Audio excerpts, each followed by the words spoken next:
Hello students, welcome to maths tutors geometry part 8। अब तक हम ज्योमेट्री के 7 पार्ट्स कर चुके हैं। अगर आपने 7 पार्ट्स नहीं देखे हैं तो प्लीज पहले 7 के 7 वीडियो ज्योमेट्री के आप जरूर देख लें और चैनल को सब्सक्राइब करें ताकि आपको आने वाली वीडियोस की अपडेट मिल सके। तो आज की हमारी ट्रायंगल से संबंधित विशेष क्लास है। इस क्लास में हम ट्रायंगल्स की जो भी बचे हुए पार्ट्स हैं, जो भी बची हुई थ्योरम्स हैं और मिसलेनियस पोर्शन बोल सकते हैं आप, उसको करेंगे, जो कि बहुत इंपॉर्टेंट भी। ओके, तो स्टार्ट करते हैं। इसमें सबसे पहले sum of angles of a triangles. First, sum of interior angles of a triangle। सभी जानते हैं आप कि कोई ट्रायंगल है,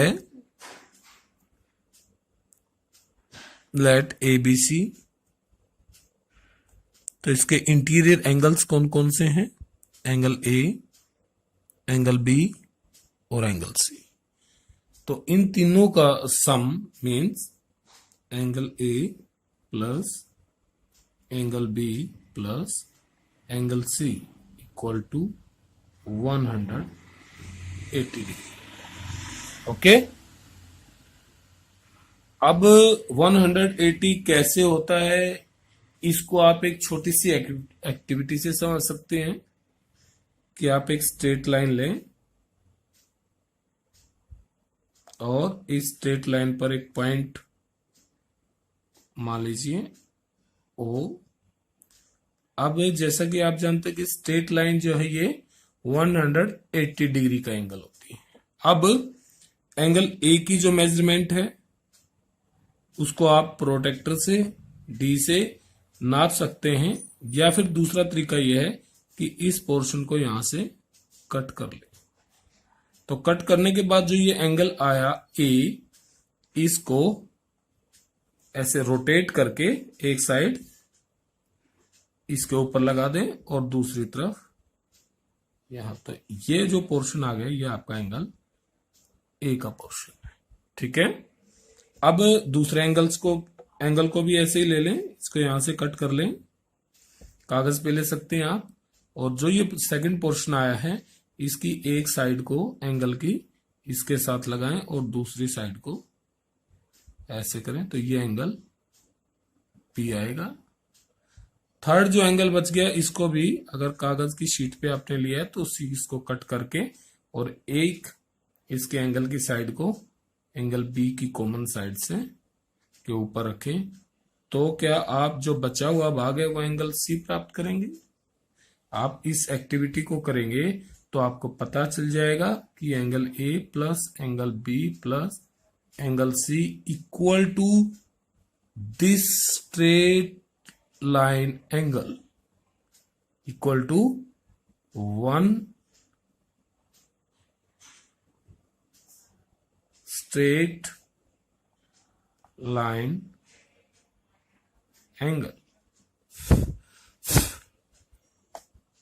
और अगर ये स्ट्रेट लाइन एंगल है तो इसकी मेजरमेंट क्या होगी?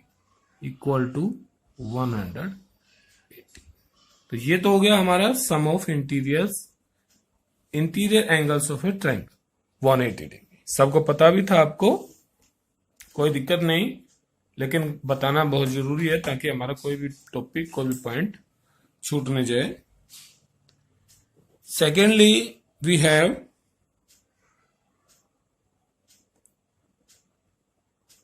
sum of exterior angles of a triangle। अब इंटीरियर एंगल्स के सम का आपको पता चल गया। अगर आपको एक्सटीरियर एंगल्स का सम बताना है किसी ट्रायंगल का, तो कैसे? मान लेते हैं ये आपका ट्रायंगल है से ABC। अब एक्सटीरियर एंगल्स हर साइड को एक तरफ से बढ़ाते जाएं, जैसे ये BC को बढ़ा दिया तो ये एक्सटीरियर एंगल है। BC के बाद CA को आगे बढ़ाएं तो आपको ये एंगल मिलेगा, और फिर इसको बढ़ाएं, कौन सी बच गई, इसको बढ़ाया तो आपको ये एंगल मिल गए। तो आपको 3 एंगल्स मिल गए, 1, 2 एंड 3। ये आपके एक्सटीरियर एंगल। तो exterior angles of triangle ABC R angle 1, angle 2 and angle 3। अब इन तीनों का सम आपको बताना है कितना होगा। Means angle 1 plus angle 2 plus angle 3 equal to कितना। कैसे बताएंगे, पूछ लिया जाए प्रश्न तो बताइए कैसे सोल्व करेंगे इसको। तो हम इसको सोल्व कर सकते हैं, ध्यान से देखिए कि ये एंगल और इंटरनल एंगल ये दोनों मिलके 180 डिग्री, ये एक्सटीरियर एंगल, ये इंटीरियर, ये भी 180 डिग्री, ये एक्सटीरियर और ये इंटीरियर, ये भी 180 डिग्री। तो 180 डिग्री के एंगल्स कितने आ गए टोटल, 3 आ गए। मीन्स अब इंटरनल एंगल्स के भी आप नाम लिख लें, एंगल 4, 5 और 6। तो अब अगर आप इसको देखें तो क्या आया कि angle 1 plus 6 equal to 180 degree, angle 2 plus 4 180 degree, and angle 5 plus angle 3 ये भी 180 डिग्री। अब जो 3 बात आपके पास आ गई कि भाई इन दोनों का सम 180 डिग्री है, इनका भी सम 180 डिग्री है और इनका भी सम 180 डिग्री है। तो क्या करें अब इन तीनों इक्वेशंस को ऐड कर लें। Means angle 1 plus angle 6 plus angle 2 plus angle 4 plus angle 5 plus angle 3, और ये कितना आएगा, इधर भी तीनों को जोड़े 540 डिग्री। अब आपने अभी अभी सीखा था कि भी इंटरनल एंगल्स का सम तो 180 डिग्री होता है। तो इंटरनल एंगल्स कौन कौन से, angle 4, 5 and 6। Means angle 4, angle 5 and angle 6, इनका सम तो 180 डिग्री है। तो बचे क्या, angle 1 plus angle 2 plus angle 3, और इनका सम 180 दूसरी तरफ जाकर के सब्ट्रैक्ट हो गया। मीन्स 540 माइनस 180 क्या बचा, इक्वल टू 360। तो इसका मतलब ये हो गया कि जो आपने exterior angles of a triangles बताने चाहे थे कि भी इनका सम यहां कितना होगा, तो ये कितना आ गया 360 डिग्री। क्या केवल ट्रायंगल्स के एक्सटीरियर एंगल्स का सम ही 360 होगा, नहीं, क्योंकि हम ट्रायंगल का पोर्शन कर रहे हैं, इसलिए ट्रायंगल्स का तो है ही है कि किसी भी ट्रायंगल्स के एक्सटीरियर एंगल्स का सम हमेशा 360 डिग्री रहेगा। लेकिन सभी का, चाहे वो क्वाड्रिलेटरल है, स्क्वायर है, रेक्टेंगल है, पॉलीगन में और आपकी पेंटागन है, हेक्सागन है, ऑक्टागन है, तो इन सब का भी एक्सटीरियर एंगल्स का सम 360 डिग्री रहेगा। ओके, क्लियर, बहुत इंपॉर्टेंट पोर्शन था ये। अब करते हैं sum of internal angles of a polygon। किसी भी प्रकार की आपकी पॉलीगन है, आप देखिए ये हो गया आपके पास ट्राइंगल। कुछ के तो हम याद कर लेते हैं, ए बी सी, और इसके एंगल्स का सम हो गया 180 डिग्री। इंटीरियर एंगल की बात चल रही है, इंटरनल एंगल्स जो हैं। अब ऐसे ही आपने कोई क्वाड्रिलेटरल ले ली कोई भी, इसके एंगल्स का सम भी आपको लगभग याद होगा 360 360। अब आपके पास आ गई एक पेंटागन, तो इसके जो इंटीरियर एंगल्स का सम है ये हो गया 540 डिग्री। मान लीजिए ये भी याद है। अब आपसे पूछ लिया जाए कि number of sides of a polygon are 12। किसी पॉलीगन में यहां 5 साइड हैं, इसमें 4 साइड हैं, यहां 3 साइड हैं। अगर किसी पॉलीगन में 12 साइड्स हैं तो उसके इंटरनल एंगल्स का सम क्या होगा? बता सकते हैं आप क्या बनेगा सम? तो उसका एक फॉर्मूला है, वो फॉर्मूला मैं आपको बताता हूं कि sum of interior angles of a polygon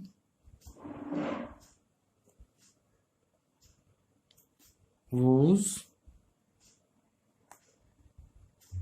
number of sides are n equal to n minus 2 into 180। तो ये फॉर्मूला है जिससे आप किसी भी पॉलीगन के इंटीरियर एंगल्स का सम बता सकते हैं। तो अब क्या करेंगे, अगर साइड 12 हैं तो एन की जगह क्या रख देंगे, 12 माइनस 2 इंटू 180। तो क्या आ गया, 10 इंटू 180 इक्वल टू 1800 डिग्री। बात समझ में आ गई? अब इसको आप वेरीफाई भी कर सकते हैं। इनका तो आपको पता ही है, ट्रायंगल्स का भी क्वाड्रिलेटरल का भी एक्टिविटीज से भी कर सकते हैं आप। तो वेरीफाई करके देख लेते हैं कि अगर n इक्वल टू 3 है तो सम क्या आना चाहिए, तो सम होना चाहिए उसका 3 माइनस 2 इंटू 180 मीन्स 1 इंटू 180, तो 180 डिग्री। ये तो सही आ गया। अब अगर क्वाड्रिलेटरल लें, n इक्वल टू 4 लें, तो देन 4 माइनस 2 इंटू 180, तो क्या बचा, 4 minus 2 into 180 equal to 360 degree. ये भी सही आ गया।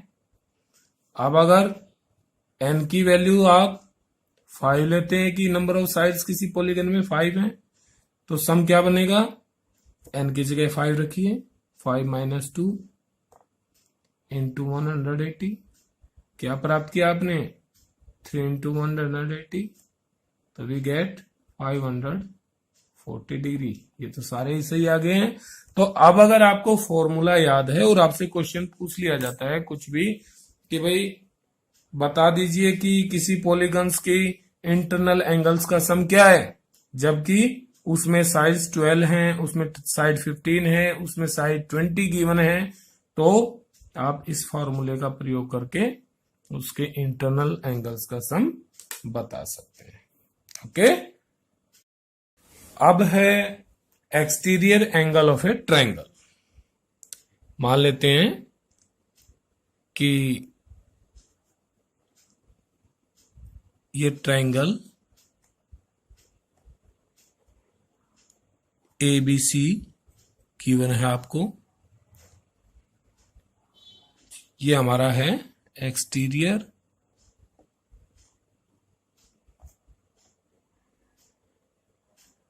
Angle of a triangle. ये एक रूल है, एक थ्योरम है छोटी सी, आपको इसका जरूर पता हो कि let we have a triangle ABC, तो इसका कोई भी एक्सटीरियर एंगल मान लेते हैं, साइड को आगे बढ़ा लें, तो एक्सटीरियर एंगल क्या मिला हमें, ये। तो ये एक्सटीरियर एंगल, इसकी एक वैल्यू बनेगी। मान लेते हैं कि भाई ये एंगल 1 है, ये एंगल 2 है, और ये एंगल 3 है, और ये एंगल आपका 4। तो एंगल 1, एंगल 2 एंड एंगल 3 ये क्या है, ये तो ट्रायंगल के इंटीरियर एंगल्स हैं। ओके, और एंगल 4 क्या है, दैट इज एक्सटीरियर एंगल। तो एक रूल है कि किसी भी ट्रायंगल का एक्सटीरियर एंगल इक्वल टू होता है अपोजिट इंटीरियर एंगल्स के सम की। तो क्या मतलब हुआ कि angle 4 which is exterior angle is equal to internal opposite, internal angle है ये तीनों, और इसके अपोजिट जो एंगल है एंगल 1 और एंगल 2, इनके सम के इक्वल होते हैं। कि exterior angle of a triangle is equal to sum of opposite interior angles. सही है। तो इससे संबंधित क्वेश्चन पूछे जा सकते हैं, बहुत इंपॉर्टेंट है ये। कि मान लेते हैं कि भाई एक ट्रायंगल है एबीसी, और ये एंगल इसका 30 डिग्री गिवन है।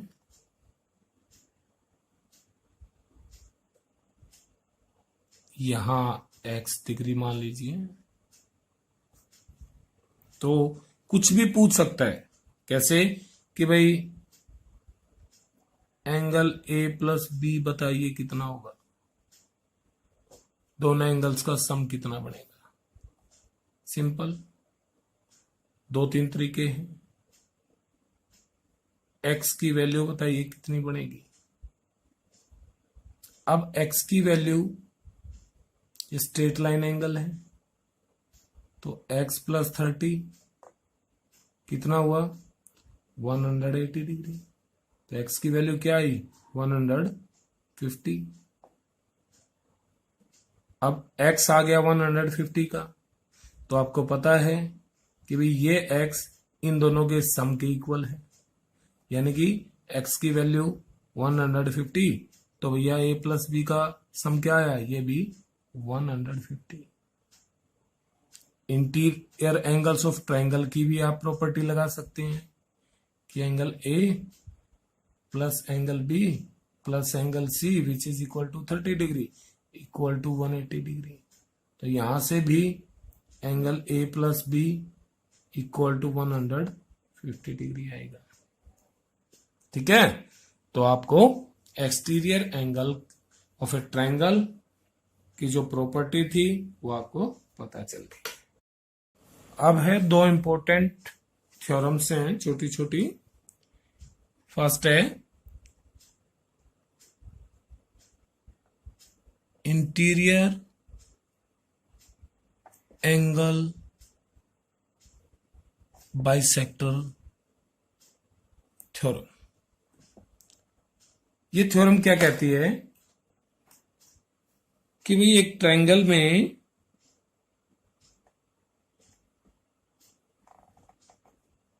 ए बी सी एक ट्रायंगल है, और इस ट्रायंगल में एंगल ए का बाइसेक्टर खींचा गया है। ये एडी एंगल बाइसेक्टर है एंगल ए का। लिख लेते हैं in triangle ABC, AD is angle bisector of angle A। जब ये AD इस एंगल A का बाइसेक्टर है तो ये वाला एंगल और ये वाला एंगल इक्वल होंगे। ओके, ये पार्ट्स अलग भी हो सकते हैं, अलग अलग ट्रायंगल केस में अलग अलग होंगे, लेकिन एंगल्स इक्वल हैं, तो AD इसका बाइसेक्टर है, ये गिवन है। तो इंटीरियर एंगल बाइसेक्टर थ्योरम क्या कहती है कि भी अगर किसी ट्रायंगल में एक एंगल का एंगल बाइसेक्टर खींचा जाए तो वो अपोजिट साइड को उसी रेशो में इंटरसेक्ट करता है जो रेशो उस एंगल को बनाने वाले साइड्स का होता है। तो हमारा जो एंगल ए है ये बना है ए बी और ए सी से, ठीक है ना। तो ए बी और ए सी का जो रेशियो होगा, जो रेशियो ए बी और ए सी में है, उसी रेशियो में ये angle bisector opposite side BC को इंटरसेक्ट करता है, बीसी को डिवाइड करता है, ठीक है। तो क्या होगा, therefore ratio of A B and A C equal to, तो पार्ट्स बने इसके, एक बी डी बन गया और एक डी सी बन गया, तो आप लिखें B D by D C, ठीक है। देन लिख सकते हैं आप, देन तो क्या हुआ कि एंगल बाइसेक्टर थ्योरम किसी एंगल का बाइसेक्टर अपोजिट साइड्स को उसी रेशियो में डिवाइड करता है जो रेशियो उस एंगल को बनाने वाले साइड्स में होता है। ओके, तो क्वेश्चन भी पूछा जा सकता है ऐसे कि मान लेते हैं कि ये साइड 3 है, ये 5 है और ये 2.5 गिवन है, और आपसे पूछ लिया ये चीजें देके कि बताइए x की क्या वैल्यू, फाइंड x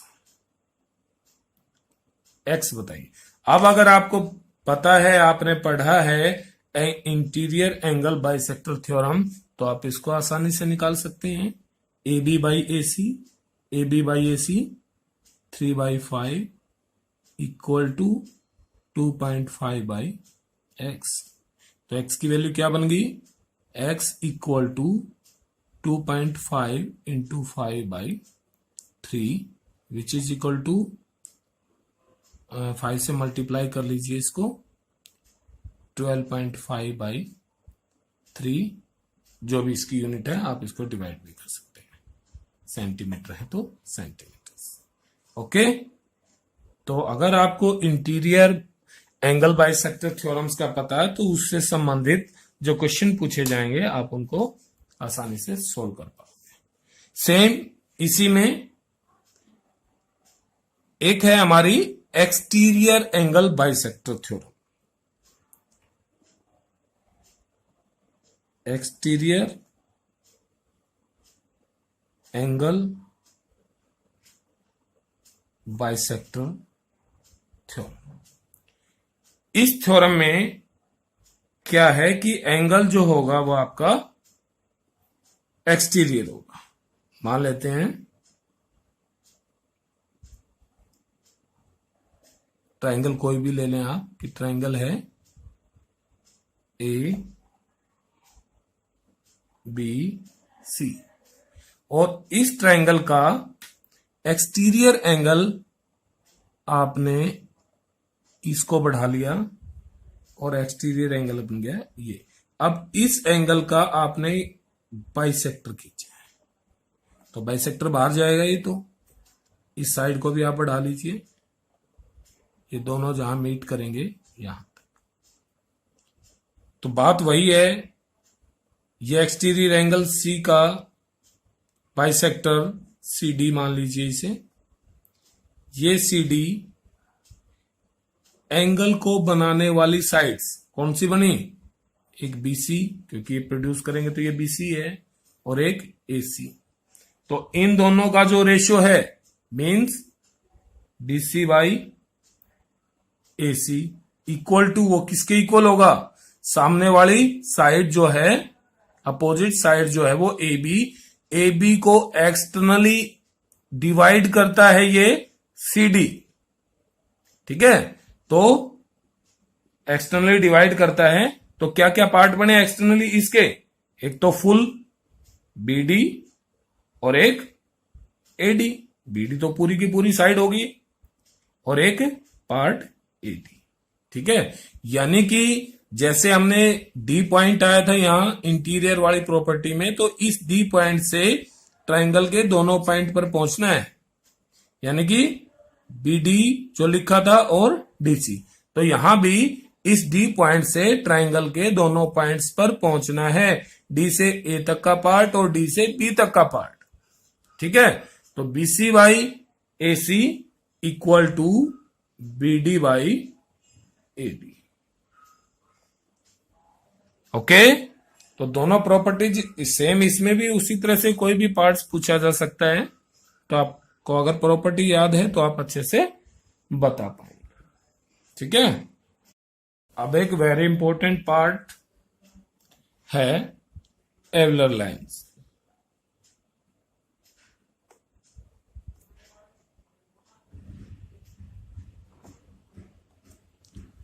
एवलर लाइन बताने से पहले मैं आपको बताना चाहूंगा कि हमने किसी ट्रायंगल्स के इंटीरियर पॉइंट्स पढ़े थे कि भाई किसी ट्रायंगल्स के इंटीरियर में कौन कौन से पॉइंट होते हैं। उसमें जैसे आपने पढ़ा सबसे पहले सरकम centre,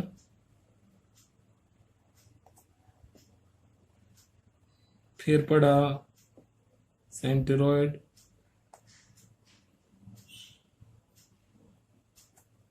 after that ortho centre,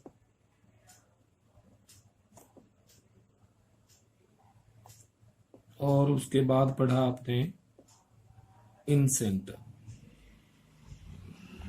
ये 4 पॉइंट्स का हम पहले वाली वीडियो में अध्ययन कर चुके हैं, इनको डिस्कस कर चुके हैं। अब क्या है कि अगर कोई ट्रायंगल है आपके पास, से ABC कोई ट्रायंगल है, तो इसमें सरकम सेंटर क्या होगा? इसकी ट्रायंगल की सभी साइड्स के परपेंडिकुलर बाइसेक्टर जहां एक दूसरे को इंटरसेक्ट करते हैं। सेंट्रोइड क्या होगा? Where the medians meet. And orthocentre क्या होगा? Where altitude of the triangle meet. And incentre क्या होगा? Where angle bisector of the triangle meet together. तो ये आपके वो पॉइंट्स होते हैं।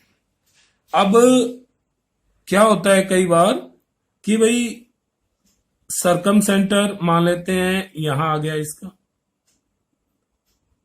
ये पॉइंट सरकम सेंटर है। ये इसका आ गया भैया ऑर्थो सेंटर, और ये आ गया इसका सेंटरोइड। इनके नाम मार्क्स कर लेते हैं। मान लो इसको ये सरकम सेंटर है,